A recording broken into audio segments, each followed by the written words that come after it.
So today I've got an article from Forbes Advisor. It's 29 side hustle ideas to make extra money in 2023. It only came out today, or it was updated today. But let's see if they're actually realistic for someone that doesn't have high qualifications, that's actually looking to make more money.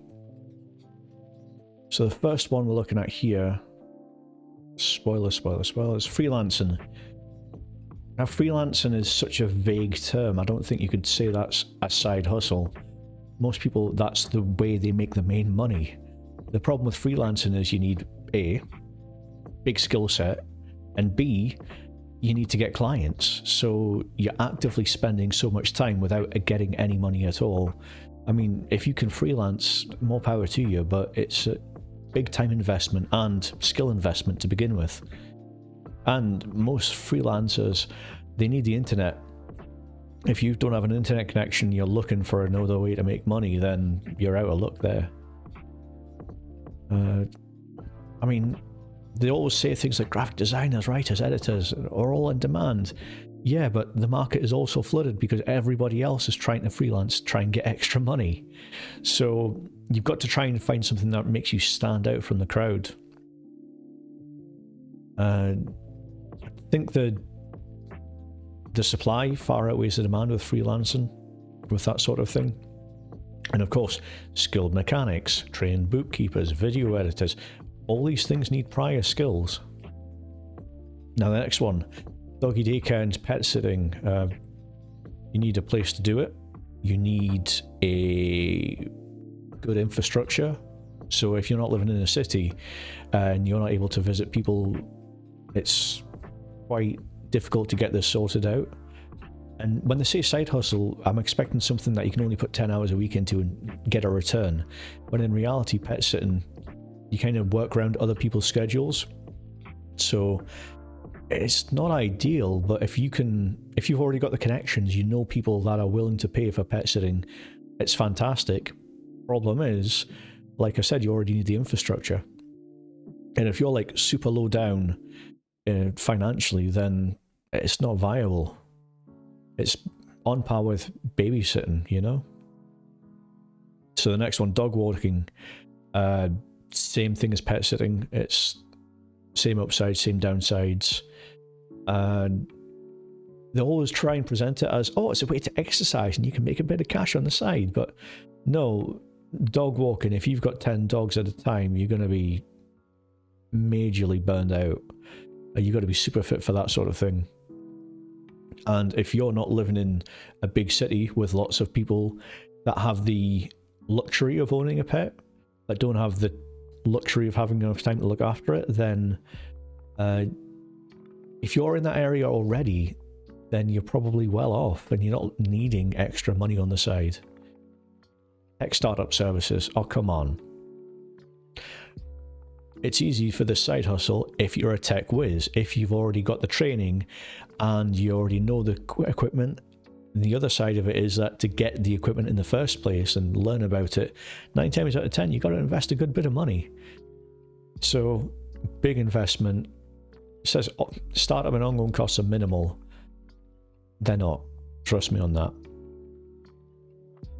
There are apps, but the problem is with these apps like Uber Eats and these gig economy apps, the problem I have with them, it's kind of an interface between the person needing the job done and the person doing the job. And all they do is make an app, which is super cheap to make in comparison, and then they're getting the money from the rich people and they're kind of taking their skim off the top and giving it to the poor people. And in reality, is it really necessary?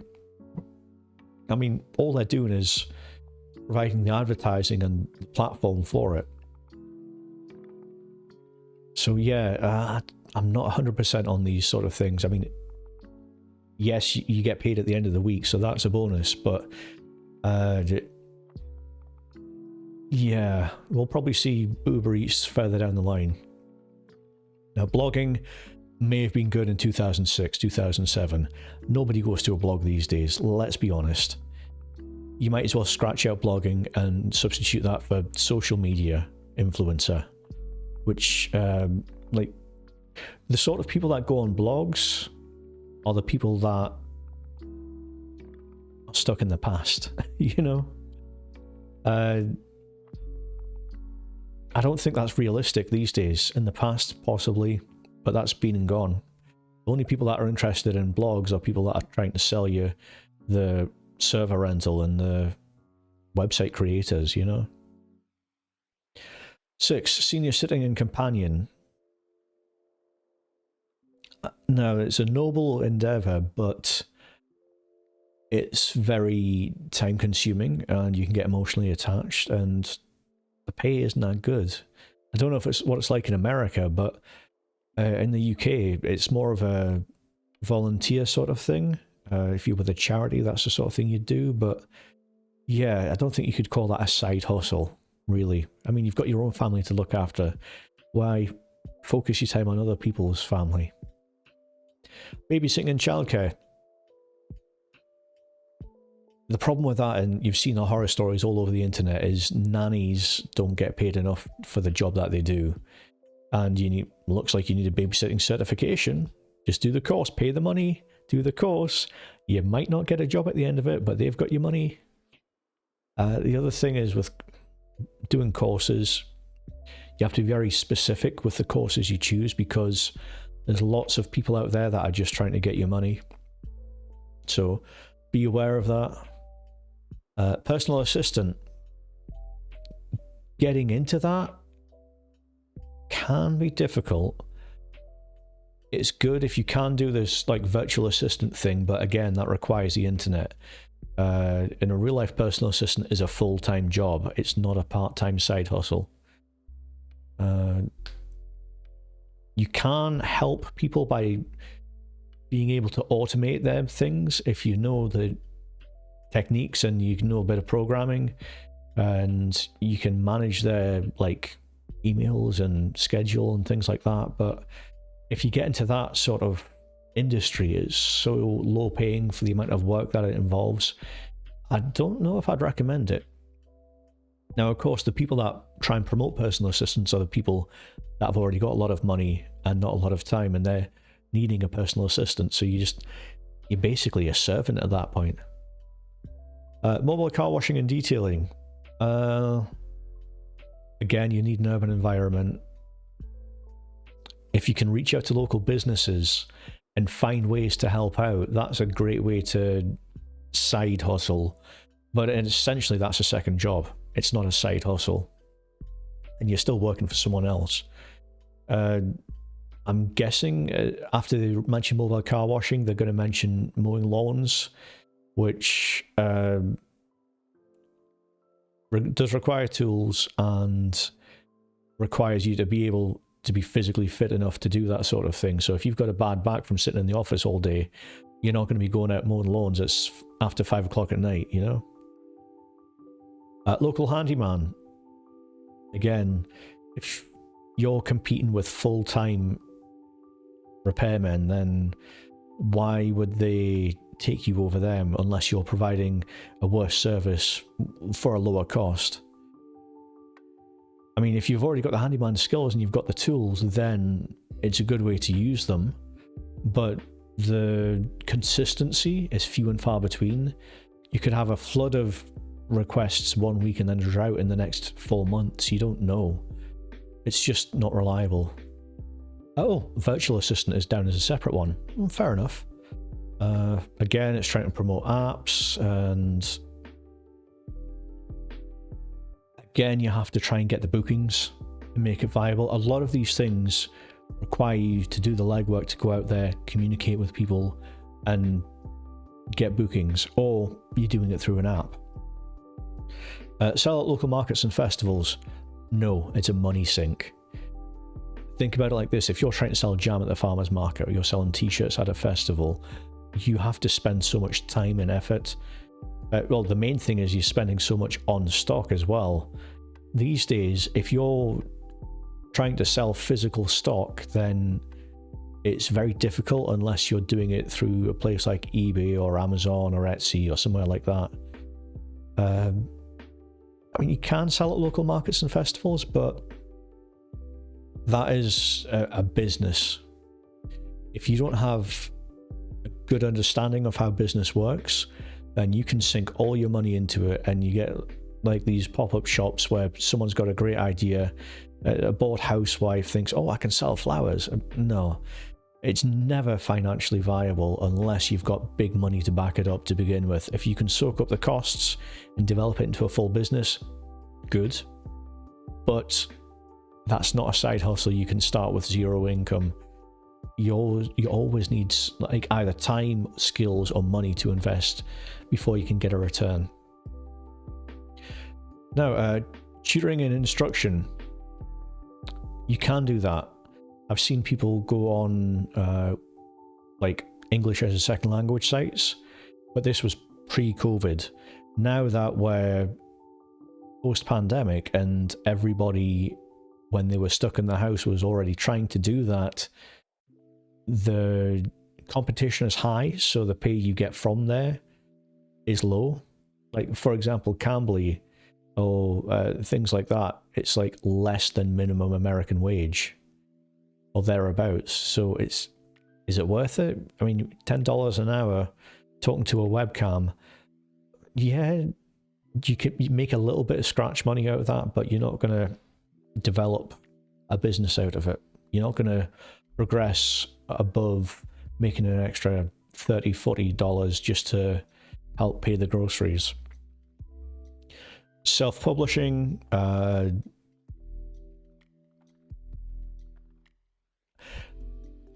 know the theoretical upside to self-publishing is that you make one product and then you sell it 1,000 times, and once you've made the product, all you need to do is promote it, which in theory sounds great, but in practice, unless you've got a very specific niche, unless you've already got a target audience, if you have social media gathering or a following before you self-publish ebooks, then you have a fighting chance. But if you're just trying to do this off the bat, if this is the first step, then I don't know if it's viable. It's more of a third or fourth step once you've already built something up. Online courses and coaching, I'd put that on online teaching as pretty much the same thing. Some of these sites like Udemy, you'll record like 12 lessons and then they'll sell it again and again and again. And then you can do like one-to-one, face-to-face sort of things, but the competition is high. So if you're able to break through there, that's fantastic. But again, it's one of these initial barriers to entry. If you're well educated, is working on a platform like that the best way to spend your time? Because you've got skills you could be using in your professional career. Like if you can do consulting or something like that, then it works out a lot better than on these online courses. It's another one that's relying on a pre-existing group of people knowing who you are and what you're about.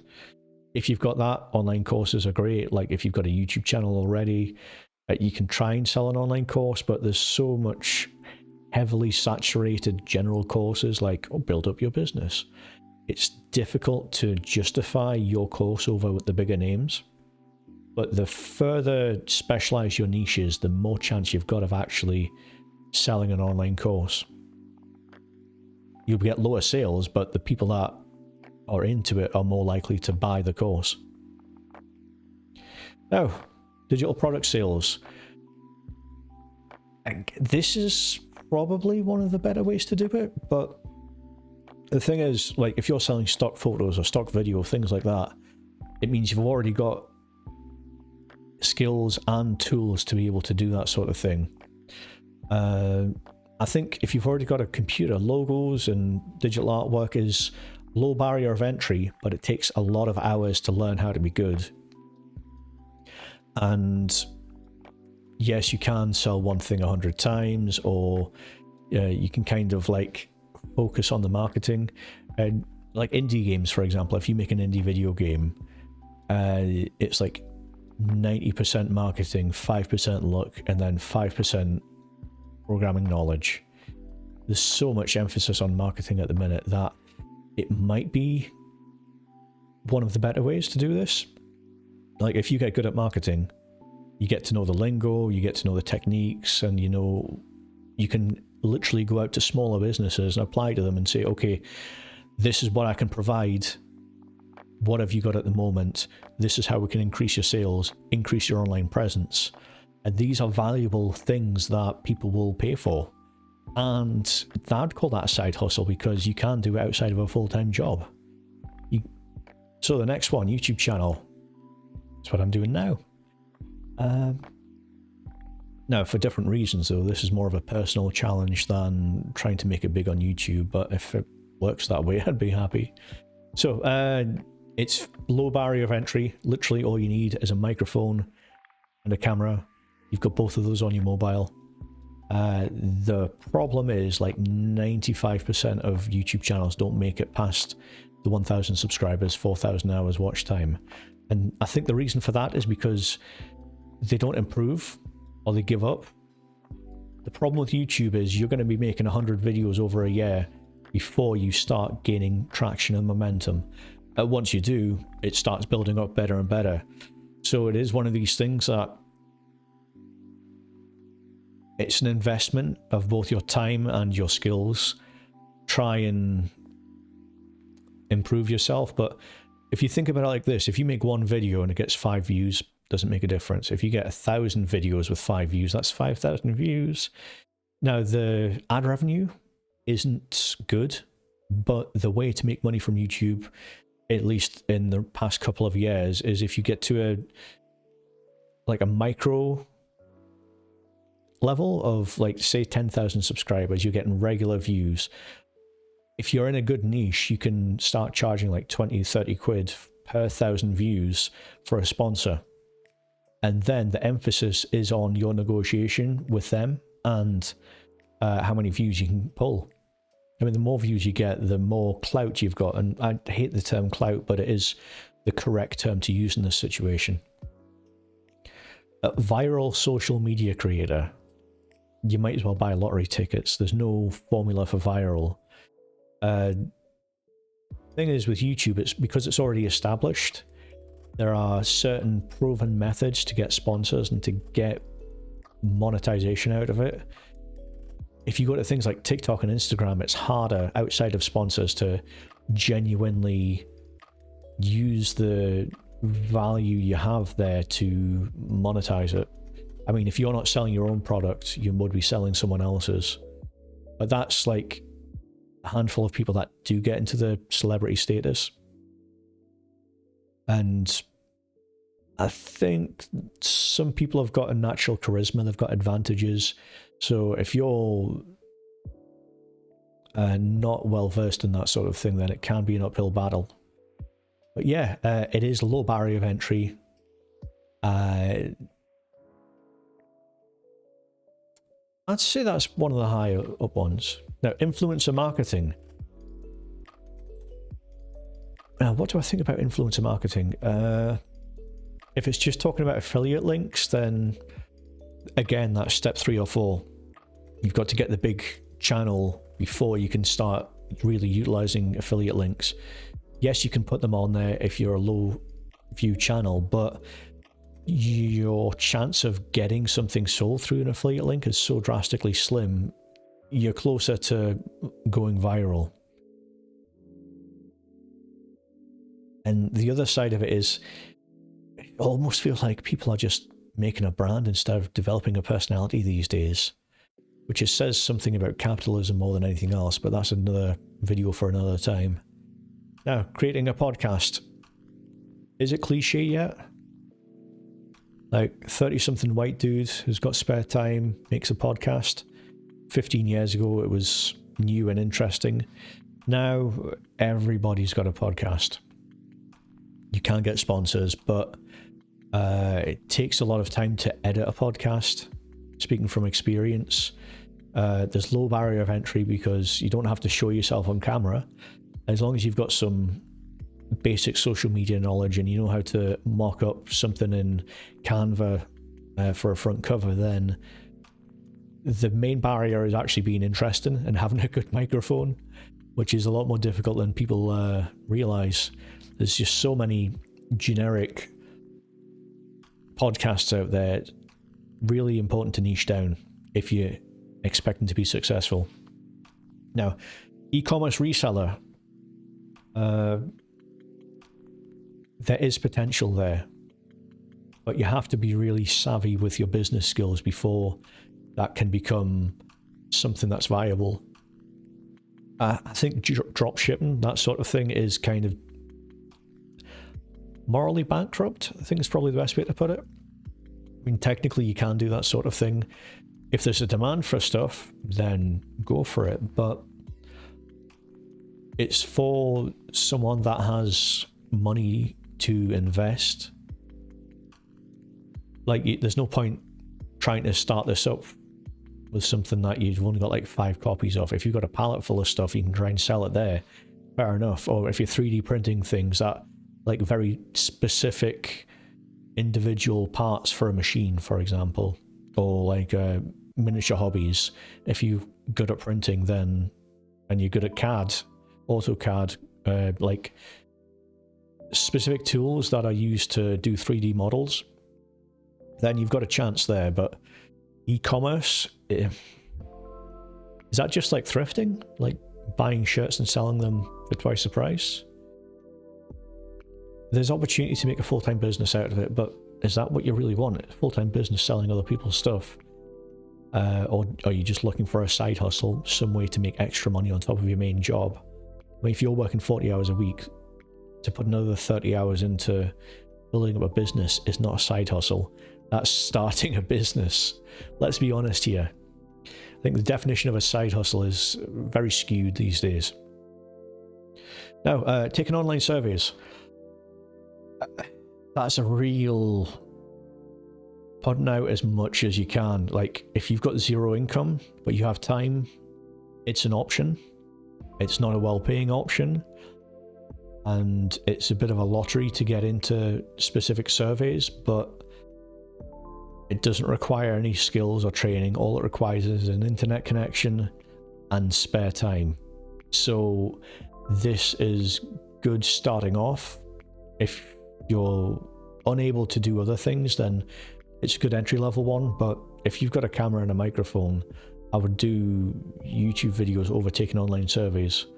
Or you can do both if you're unemployed and you have no skills in academics, for example. Now, test apps and platforms.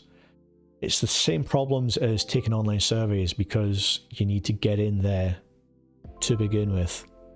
I don't know how well the pay is. I don't think it's well paid at all. I mean, for example, if you're saying, oh, I get paid $20 to test this thing out, it sounds easy. But then in reality, you need to spend 4 hours and you're getting paid $20. That's $5 an hour. Is that what you want to spend your spare time with? Or is there not a better way to make money that you can think of? Sell artisan products. This is just the same problem as selling at market stalls and festivals. And partially with the 3D printing as well. You're making an individualized product and you you're selling small batches of unique handcrafted goods. Is it worth it? You're not going to become a millionaire out of it, but you do have skills. I think if you're selling artisan products, the best way to utilize that is to also make a video about how you make them, document the process, and then you've got 2 different forms there. You've got the video to put on YouTube and other social media, and on top of that, you've got the finished product you can sell on Etsy, for example. It does require skill and tools, but if you're sitting in the house and you know you've got some knitting needles, go for it.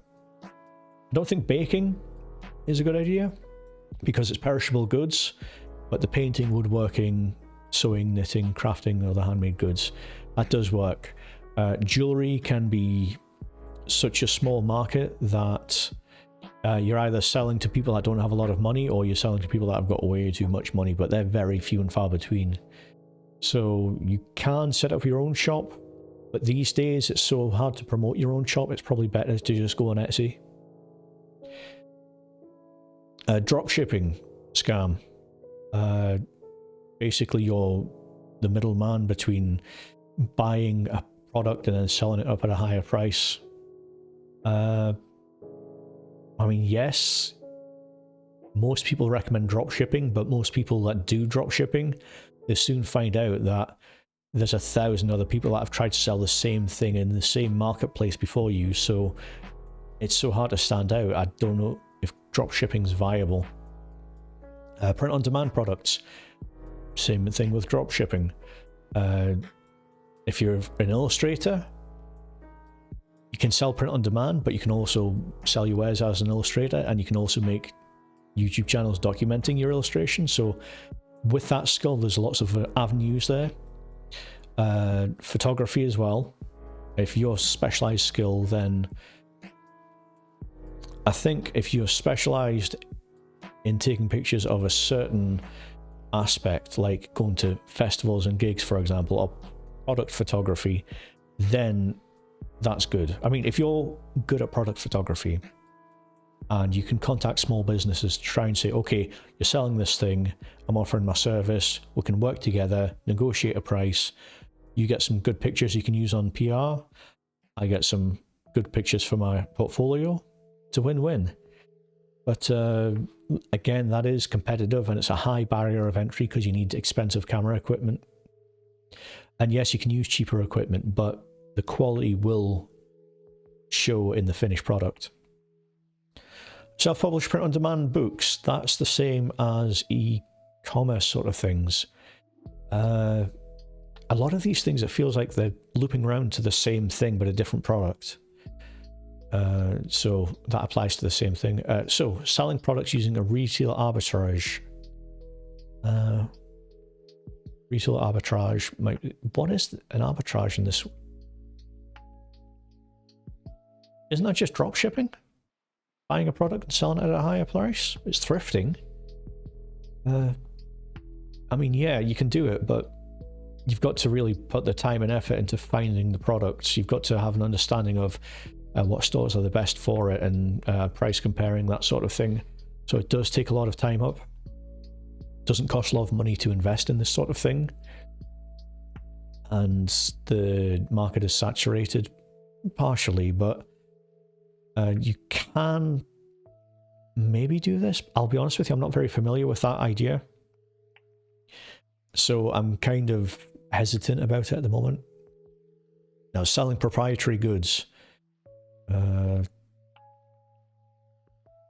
mean, if you're making a factory worth of product, then you better already have an audience that are willing to buy the product. I mean, for example, if you're got social media, then if you've got a following of 10,000 people, you say I'm writing a book, or I'm selling a product, or this is my merchandise, that's the way to do it. T-shirts are kind of 2007 sort of era. Not a lot of profit in t-shirts, but a lot of cost. Prints are probably one of the best ways to make profit with regards to merchandise these days, because you can literally just go down to the printers, get 100 printed off, sign it, boom. But at that point, you'd probably want something like a subscription service. Now, there's like Ko-fi, Buy Me a Coffee, or Patreon, but I think Patreon's in a bit of hot water at the minute, so I wouldn't be sure about that. Selling private label products.